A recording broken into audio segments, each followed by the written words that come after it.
నమస్కారం ETV news కి స్వాగతం. ముందుగా ముఖ్యాంశాలు. అమెరికా మాజీ అధ్యక్షుడు డొనాల్డ్ ట్రంప్ పై కాల్పులు, చెవికి బుల్లెట్ గాయం, దుండగుడిని కాల్చి చంపిన పోలీసులు.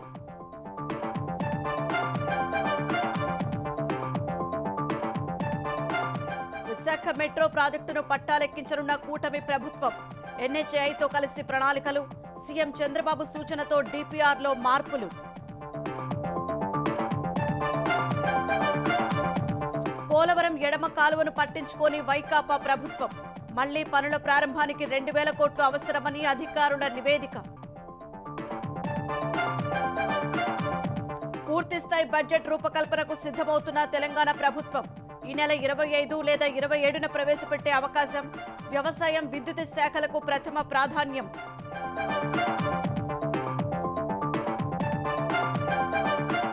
పోటీ పరీక్షల వాయిదాకు కదం తొక్కిన నిరుద్యోగులు. హైదరాబాద్ లో పలుచోట్ల అర్ధరాత్రి వరకు సాగిన ఆందోళనలు. యువతి ఆత్మహత్యాయత్నంతో ఉద్రిక్తత.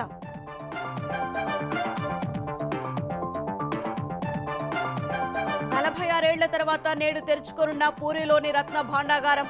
అన్ని ఏర్పాట్లు పూర్తి చేసినట్టు ఒడిశా సర్కారు ప్రకటన.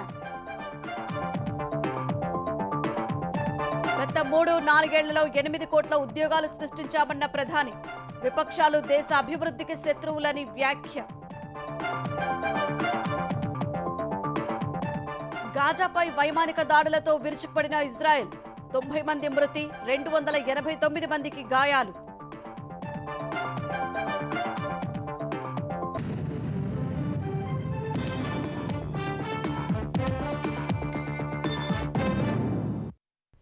అమెరికా మాజీ అధ్యక్షుడు డొనాల్డ్ ట్రంప్ పై దుండగుడు కాల్పులు జరిపాడు. దుండగుడి కాల్పుల ట్రంప్ చెవికి గాయమవగా ఆయన్ను ఆసుపత్రికి తరలించి చికిత్స అందిస్తున్నారు.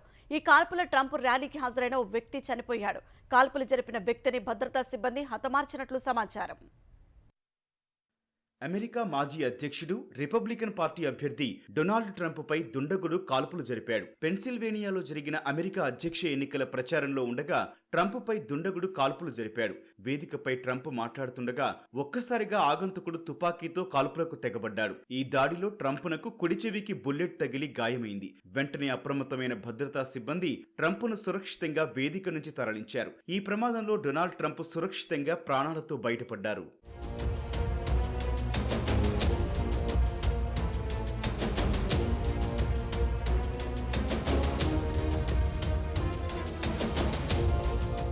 వేదిక పైనుంచి దిగేటప్పుడు ట్రంప్ పిడికిలి బిగించి నినాదాలు చేశారు. ఆయన్ను ఆసుపత్రికి తరలించి చికిత్స అందిస్తున్నారు. దుండగుడి కాల్పుల్లో ట్రంప్ ర్యాలీకి హాజరైన ఓ వ్యక్తి దుర్మరణం పాలయ్యాడు. కాల్పులు జరిపిన వ్యక్తిని భద్రతా సిబ్బంది హతమార్చినట్లు తెలుస్తోంది. ఈ ఘటనపై స్పందించిన అధ్యక్షుడు జో బైడెన్ దాడిని ఖండించారు. అమెరికాలో హింసకు చోటు లేదన్నారు.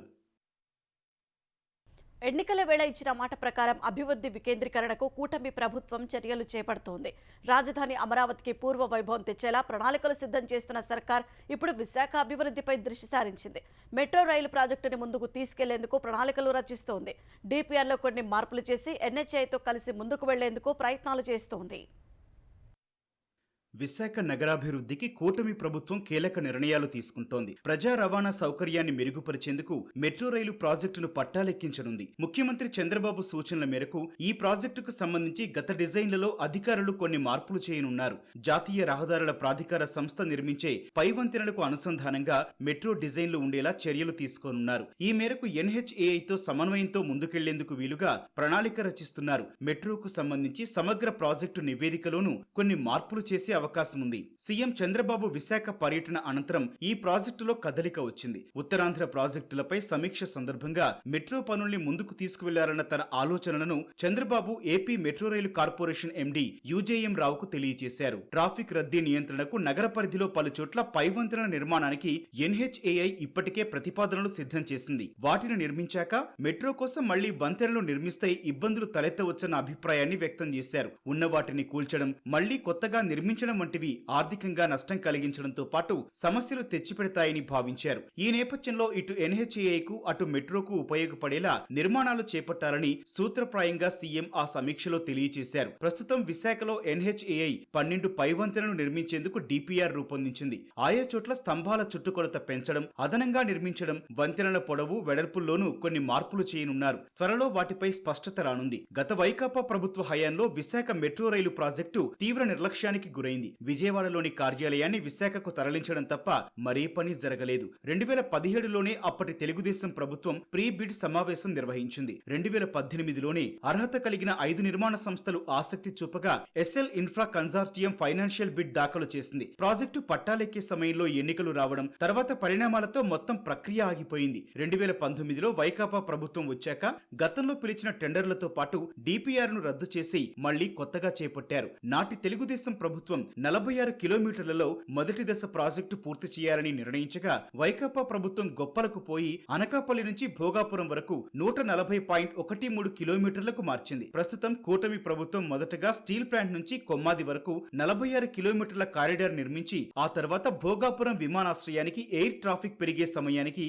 మిగిలిన మార్గాన్ని విస్తరిస్తే బాగుంటుందన్న ఆలోచన చేస్తున్నట్లు తెలుస్తోంది. ఆంధ్రప్రదేశ్లోని 4 ప్రధాన ఓడరేవుల్ని 27,000 కోట్ల రూపాయలతో ఆధునికీకరణ, సామర్థ్యం పెంపుపై ప్రణాళికలు రూపొందించాలని ప్రభుత్వం భావిస్తోంది. విశాఖ, గంగవరం, కాకినాడ, కృష్ణపట్నం పోర్టుల ఆధునికీకరణ, విస్తరణపై ప్రతిపాదనలు సిద్ధం చేయాలని పెట్టుబడులు, మౌలిక సదుపాయాల కల్పన శాఖ నిర్ణయించింది. ఈ అంశంపై అధికారులతో ఆ శాఖ మంత్రి బీసీ జనార్దన్ రెడ్డి సమీక్ష నిర్వహించారు. రాష్ట్రంలోని 4 ప్రధాన ఓడరేవుల ఆధునీకరణ, సామర్థ్యం పెంపుపై ప్రణాళికలు రూపొందించడం ద్వారా ఏపీలో పోర్టు ఆధారిత ఆర్థిక వ్యవస్థ అభివృద్ధి అయ్యేలా చూడాలని ప్రభుత్వం యోచిస్తోంది. విశాఖ చెన్నై పారిశ్రామిక కారిడార్తో పాటు 4 పోర్టులను అనుసంధానిస్తూ రహదారి మార్గాలు, వివిధ ప్రాజెక్టులు, పోర్టులకు సమీపంలో అనుబంధ లాజిస్టిక్ కారిడార్ల నిర్మాణం లాంటి ప్రాజెక్టులను ప్రభుత్వ, ప్రైవేటు భాగస్వామ్యంలో చేపట్టాలని నిర్ణయించారు. పోలవరం ప్రాజెక్టుపై వైకాపా సర్కారు చూపిన నిర్లక్ష్యానికి కూటమి ప్రభుత్వం భారీ మూల్యం చెల్లించాల్సిన పరిస్థితి ఏర్పడింది. గత 5 ఏళ్లుగా ఎడమ కాలువ పనులు ఎక్కడికక్కడ ఆగిపోవడంతో ప్రస్తుతం వేల కోట్ల మేర అదనపు భారం పడింది. ఆంధ్రప్రదేశ్కు జీవనాడి లాంటి పోలవరం ప్రాజెక్టును వైకాపా ప్రభుత్వం ఓ విషాద గాథలా మార్చింది. ప్రధానంగా ఉత్తరాంధ్రకు తాగు, సాగునీరు, విశాఖ పారిశ్రామిక అవసరాలకు నీటిని అందించే పోలవరం ఎడమ కాలువను ఆ సర్కారు పూర్తిగా నిర్లక్ష్యం చేసింది. అప్పట్లోనే గుత్తేదారులను మార్చి వేరే వారికి పనులు అప్పగించాల్సి ఉన్నా అప్పటి సీఎం జగన్ పట్టించుకోలేదు. ఎడమ కాలువ పనులు స్తంభించిపోయాయి. అప్పట్లో 657 కోట్ల రూపాయలు ఖర్చు చేస్తే పూర్తయ్యే పనులకు ఇప్పుడు 2049 కోట్లు వెచ్చించాల్సిన దుస్థితి నెలకొంది. 2016లో సవరించిన అంచనాల ఆధారంగా ఎడమ కాలువకు 3,645 కోట్ల 15 లక్షలు ఖర్చవుతుందని జలవనరుల శాఖ అధికారులు తేల్చారు. గత చంద్రబాబు ప్రభుత్వం దిగిపోయే నాటికే దాదాపు 2,987 కోట్లకు పైగా ఖర్చు చేశారు. అలాంటిది ఇప్పుడు ఈ కాలువ పూర్తి చేయాలంటే మరో 2,049 కోట్లు అవసరమని లెక్కగట్టారు. ప్రాజెక్టులో అనేక ప్యాకేజీల్లో ఇప్పటికే ఒప్పందాలు రద్దవగా మిగతా ప్యాకేజీల్లో పనులు నిలిచిపోయాయి. ఈ నేపథ్యంలో పోలవరం ఎడమ కాలువ పనులను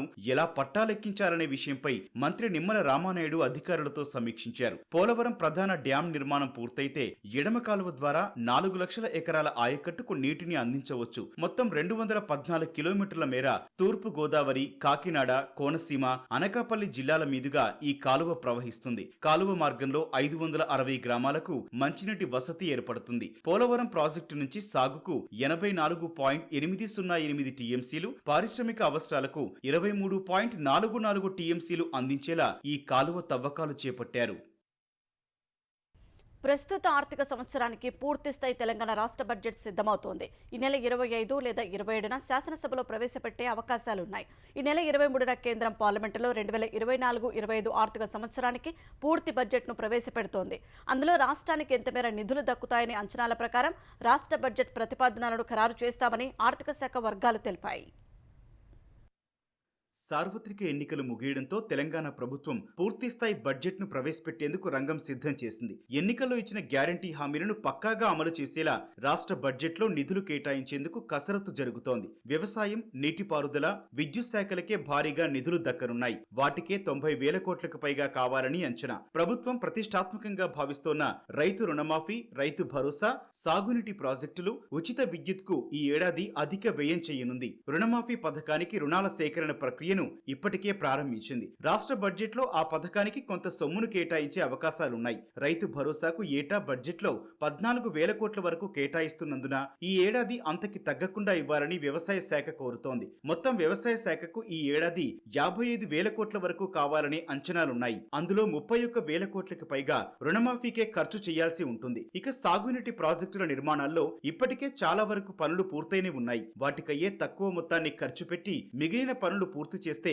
కొత్త ఆయకట్టు సాగులోకి వస్తుంది. ఇలాంటి ప్రాజెక్టులకు బడ్జెట్లో ప్రాధాన్యం ఇవ్వాలని ప్రభుత్వం యోచిస్తోంది. ఇందుకు దాదాపు 19,500 కోట్లు కావాలని నీటిపారుదల శాఖ ఆర్థిక శాఖకు తెలిపినట్లు సమాచారం. ఇవి కాకుండా సాగునీటి ప్రాజెక్టుల నిర్మాణానికి తీసుకున్న రుణాలపై వడ్డీ, అసలు సొమ్ము కిస్తీల చెల్లింపులకు భారీగా నిధులు అవసరం కానుంది. గృహజ్యోతి పథకానికి సంబంధించి విద్యుత్ రాయితీ పద్దు కింద 15,000 కోట్లు కావాలని డిస్కంలు కోరుతున్నాయి. ఇళ్లకు నెలకు 200 యూనిట్ల ఉచిత కరెంటుకు నెలకు 150 కోట్ల వరకు అవసరమని డిస్కంల అంచనా. ఇది గతంలో రాష్ట్ర బడ్జెట్లో లేని పథకం.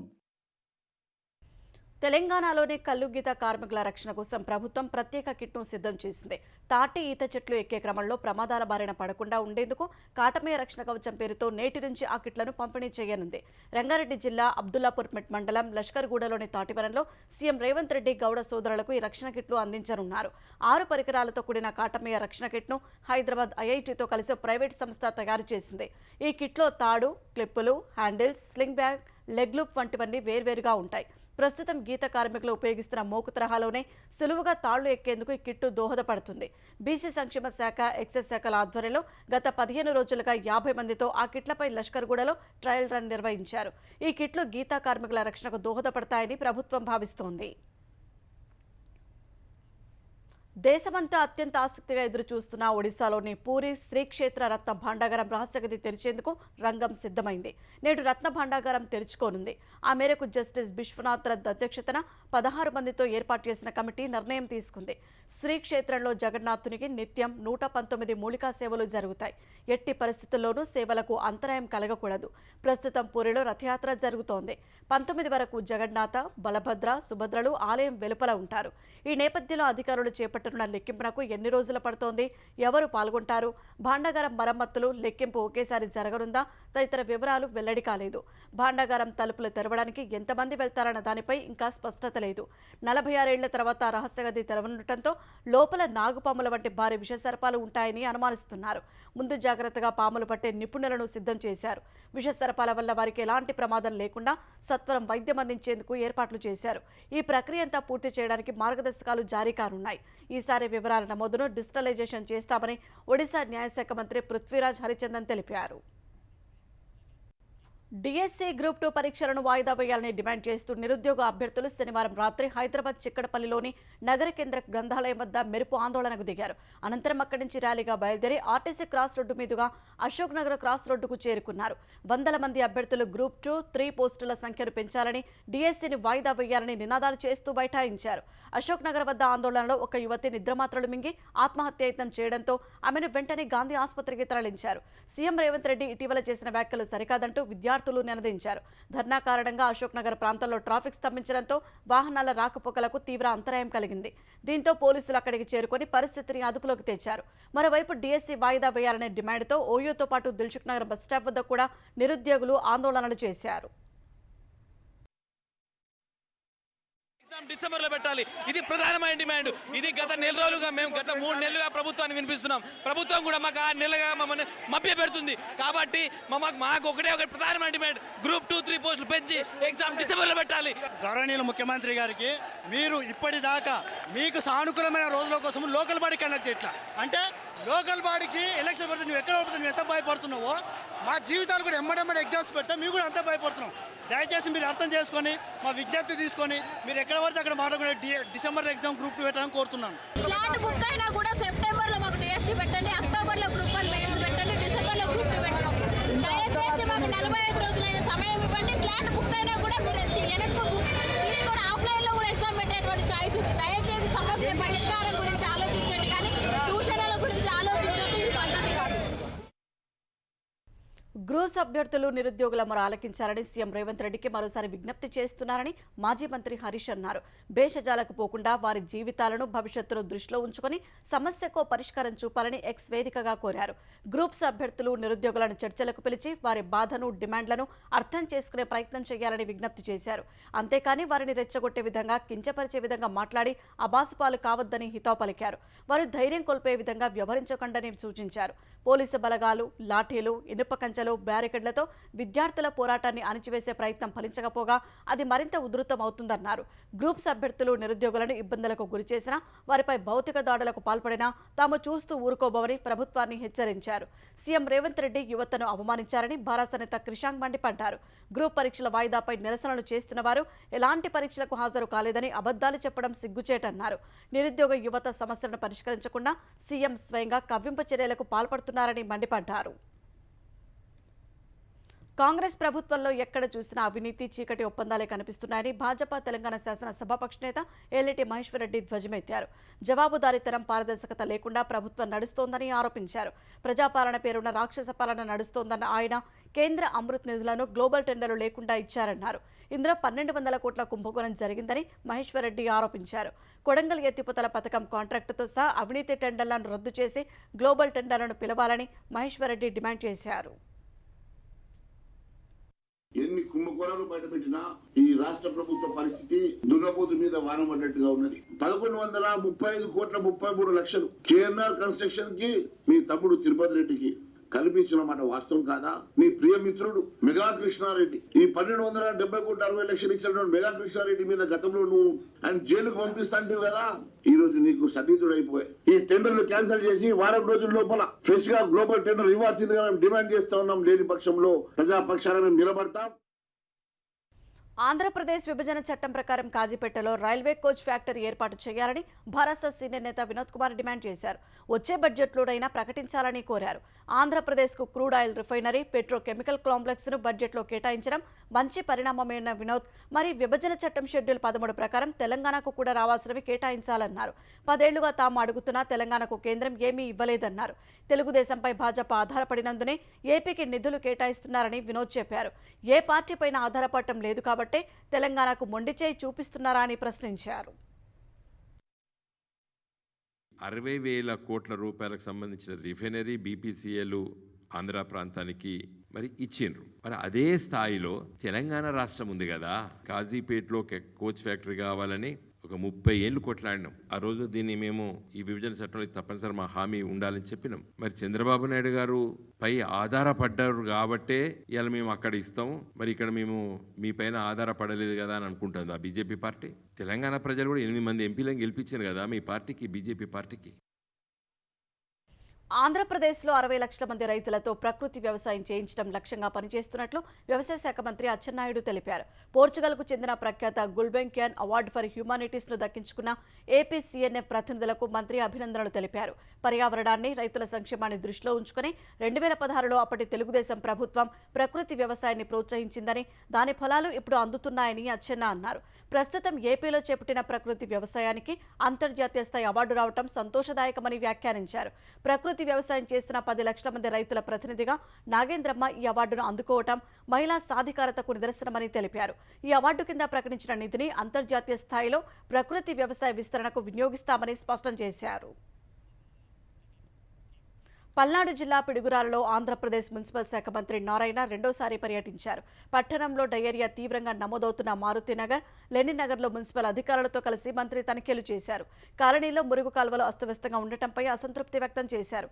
అధ్వాన్నంగా ఉన్న డ్రైనేజీ కాలువను మంత్రి నారాయణ, ఎమ్మెల్యే ఎరపతిరేణి శ్రీనివాసరావు శుభ్రం చేశారు. ప్రాథమిక ఆరోగ్య కేంద్రంలో డయేరియా బాధితుల్ని పరామర్శించారు. డయేరియా వ్యాప్తికి కారణంగా భావిస్తున్న బోర్లను తొలగించాలని అధికారులను ఆదేశించారు. డ్రైనేజీ వ్యవస్థను సరిచేసి రహదారి నిర్మిస్తామని స్థానికులకు భరోసా ఇచ్చారు. డయేరియా కట్టడికి ఏం చేస్తున్నారో అధికారులను అడిగి మంత్రి తెలుసుకున్నారు. సీఎం చంద్రబాబు ఆదేశాల మేరకు డయేరియాను 100% నివారించేలా అన్ని చర్యలు తీసుకుంటామని మంత్రి నారాయణ తెలిపారు. గత 5 ఏళ్లలో అనకాపల్లి జిల్లాలో ఉన్న మైనింగ్ క్వారీ నుంచి మాజీ మంత్రి గుడివాడ అమర్నాథ్ భారీగా కమిషన్లు తీసుకున్నారని జనసేన కార్పొరేటర్ పీతల మూర్తి యాదవ్ ఆరోపించారు. 600 ఎకరాల విస్తరణపేట భూములను కొట్టేశారని ఆగ్రహం వ్యక్తం చేశారు. అనకాపల్లి జిల్లా అభివృద్ధి గురించి పట్టించుకొని అమర్నాథ్కు సీఎం చంద్రబాబును విమర్శించే స్థాయి లేదని తెలిపారు.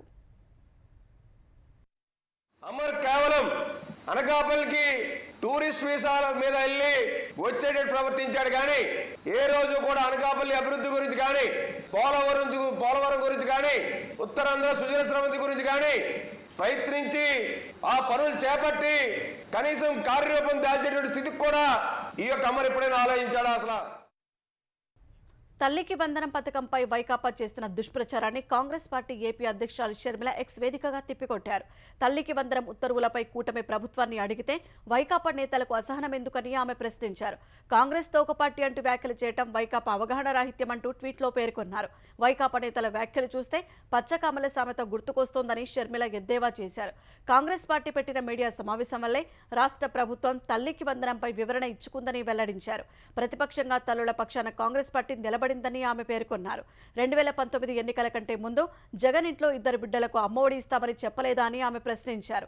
అమ్మఒడి కింద 2 బిడ్డలకు 15,000 చొప్పున సాయమని తాను కూడా ప్రచారం చేశారని తెలిపారు. 2 పిల్లలకు 15,000 చొప్పున ఇచ్చే ఉద్దేశం లేకపోతే తనతో ఎందుకు ప్రచారం చేయించారని షర్మిల ప్రశ్నించారు. ఈ అంశంపై బహిరంగ చర్చకు రావాలని సవాల్ విసిరారు. వృత్తి నైపుణ్యాన్ని మెరుగుపరుచుకుంటూ ప్రజలకు సమాజానికి జవాబుదారీగా ఉంటూ పోలీసులు విధులు నిర్వహించేలా చర్యలు తీసుకుంటామని ఆంధ్రప్రదేశ్ డీజీపీ సిహెచ్ ద్వారకా తిరుమలరావు అన్నారు. నేరాలు, శాంతి భద్రతలపై అనంతపురం, కర్నూలు రేంజ్ పోలీసు ఉన్నతాధికారులతో తిరుపతిలో డీజీపీ సమీక్ష నిర్వహించారు. ఎస్పీ నుంచి ఎస్ఐ వరకు క్షేత్రస్థాయి పరిశీలనకు వెళ్లాలని ఆదేశించినట్లు డీజీపీ తిరుమలరావు తెలిపారు. సామాన్య ప్రజలకు మెరుగైన సేవలు అందించడానికి కృషి చేస్తామన్నారు. ఏపీలో గంజాయి వాడకం ద్వారా ఎదురయ్యే దుష్పరిణామాలపై ప్రజలకు అవగాహన కల్పించి దానిని నిర్మూలించడానికి ప్రయత్నం చేస్తామని డీజీపీ చెప్పారు. గంజాయికి సంబంధించిన సమాచారం తెలిపేలా టోల్ ఫ్రీ నంబర్ ఏర్పాటు చేస్తామన్నారు. గత 3-4 ఏళ్లలో దేశంలో 8 కోట్ల కొత్త ఉద్యోగాలు సృష్టించినట్లు ప్రధాని నరేంద్ర మోదీ వెల్లడించారు. ఆర్బీఐ స్వయంగా ఈ గణాంకాలు వెల్లడించిందన్న మోదీ ఉద్యోగ కల్పనపై తప్పుడు కథనాలను ప్రచారం చేసేవారి నోట్లు మూతపడ్డాయని ఎద్దేవా చేశారు. ముంబైలోని గోరేగావ్లో పర్యటించిన ప్రధాని మహారాష్ట్రలో రోడ్డు, రైల్వే, ఓడరేవు రంగాల్లో 29,000 కోట్ల విలువైన ప్రాజెక్టులకు శంకుస్థాపనలు, ప్రారంభోత్సవాలు చేశారు. దేశంలో నైపుణ్యాభివృద్ధి, ఉపాధి దిశగా తమ ప్రభుత్వం పనిచేస్తోందని ఈ సందర్భంగా ఆయన వ్యాఖ్యానించారు. ముంబైతో పాటు పరిసర ప్రాంతాల్లో రానున్న మౌలిక సదుపాయాల ప్రాజెక్టులు ఆయా ప్రాంతాల్లో కనెక్టివిటీని పెంచుతాయని వివరించారు. చిన్న పెద్ద తేడా లేకుండా పెట్టుబడిదారులంతా తమ ప్రభుత్వం 3వ దఫాను ఉత్సాహంతో స్వాగతించారన్నారు. మహారాష్ట్రను ప్రపంచంలోనే పెద్ద ఆర్థిక శక్తిగా మార్చడం, ముంబైని ప్రపంచ ఫిన్టెక్ రాజధానిగా మార్చడం తమ లక్ష్యమని స్పష్టం చేశారు. గాజా స్ట్రిప్పై మరోసారి ఇజ్రాయెల్ భీకర దాడులు చేసింది. ఖాన్ యూనిస్పై జరిగిన వైమానిక దాడిలో 90 మంది మృతి చెందగా 289 మంది గాయాల పాలైనట్లు గాజా ఆరోగ్య శాఖ తెలిపింది. మృతుల సంఖ్య పెరిగే అవకాశం ఉన్నట్లు వెల్లడించింది. క్షతగాత్రులను సమీపంలోని నాసర్ ఆసుపత్రికి తరలించి చికిత్స అందిస్తున్నారు. మృతుల కుటుంబాల ఆర్తనాదాలతో ఆసుపత్రి ప్రాంగణమంతా మారుమోగింది. హమాస్ సైన్యాధిపతి లక్ష్యంగా ఈ దాడులు జరిపినట్లు ఇజ్రాయెల్ వెల్లడించింది. మానవతా జోన్గా ప్రకటించిన మువాసి పరిధిలో ఈ దాడి జరిగినట్లు సమాచారం. ఆ ప్రాంతంలో లక్షలాది మంది పాలస్తీనియన్లు రక్షణ శిబిరాల్లో తలదాచుకున్నారు. పశ్చిమ ఆఫ్రికా దేశం నైజీరియాలో పెను విషాదం చోటు చేసుకుంది. ప్లాట్యూ రాష్ట్రంలోని జోస్ నగరంలో 2 అంతస్తుల పాఠశాల భవనం కూలి 22 మంది విద్యార్థులు ప్రాణాలు కోల్పోయారు. 100 మందికి పైగా శిథిలాల కింద చిక్కుకున్నారు. హుటాహుటిన ఘటనా స్థలికి చేరుకున్న సహాయ సిబ్బంది, పోలీసులు శిథిలాలు తొలగించి గాయపడిన వారిని ఆసుపత్రికి తరలించారు. పాఠశాలలో తరగతులు ప్రారంభమైన కొద్దిసేపటికే ప్రమాదం జరిగినట్లు తెలుస్తోంది. నది ఒడ్డుకు సమీపంలో ఉన్న ప్రదేశంలో పాఠశాల నిర్మాణం జరగడం, అది బలహీనంగా ఉండటం వల్లే ప్రమాదం జరిగిందని ప్రాథమికంగా తెలుస్తోంది. టెన్నిస్ ప్రపంచం కళ్లప్పగించి చూసే ఆసక్తికర పోరుకు వేలైంది. నేడు వింబుల్డన్ పురుషుల ఫైనల్ జరగనుంది. 25వ గ్రాండ్ స్లామ్తో టెన్నిస్ చరిత్రలో అత్యుత్తమ ఆటగాడిగా నిలవాలని చూస్తున్న నోవాక్ జకోవిచ్తో ఈ తరం ఉత్తమ ఆటగాడిగా పేరు తెచ్చుకున్న కార్లోస్ అల్కరాజ్ తలపడనున్నాడు. ఇప్పటికే 7 వింబుల్డన్లు గెలిచిన ఘన చరిత్ర జకోవిచ్, అల్కరాజ్తో పోరు హోరాహోరీ ఖాయంగా కనిపిస్తోంది. మరోవైపు నిన్న జరిగిన వింబుల్డన్ మహిళల సింగిల్స్లో చెక్ రిపబ్లిక్కు చెందిన క్రోజికోవా విజయం సాధించింది. ఫైనల్ మ్యాచ్లో ఇటలీకి చెందిన పావోలినిపై 6-2, 2-6, 6-4 తేడాతో విజయం సాధించింది.